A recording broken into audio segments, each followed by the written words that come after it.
તમારે શું પૂછવું છે પૂછો. રમણીકભાઈ, એમાં એવું છે કે મારે જમીનની જે ખરીદી કરવી છે ને, હવે એ બે ભાઈઓ વચ્ચે 1.5 વીઘાની વેચણી થઈ છે અને જમીનની અંદરનો જે રસ્તાઓ છે એમની એકબીજાએ સ્ટેમ્પ ઉપર નોંધ કરેલી છે.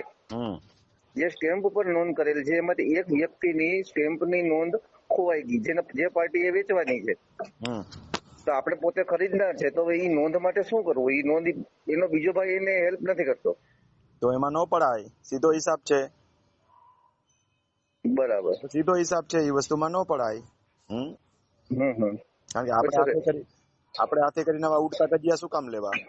એ તો બરાબર છે, પણ તો મને એમ થયું કે તમારું સજેશન લઈ લઈએ કે ભાઈ કોઈ રસ્તો નીકળે છે. ના, એમાં કાંઈ ન થાય. હાથે કરીને કોઈ ડિસ્પ્યુટ મેટર છે ને એમાં સજેશન લેવાની ઓલો વિકલ્પ રાખવાનો જ નહીં. આપણે શું કામ એમાં પડવું? થઈ ગયું હોય ગૂંચવાડું પછી ઉકેલવાની વાત કરવાની.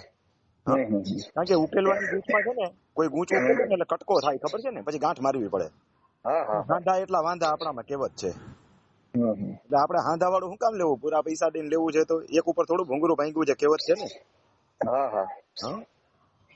એટલે સારો માલ જ લ્યો, આરામથી મળી જશે. Okay, thank you. ભલે ભાઈ.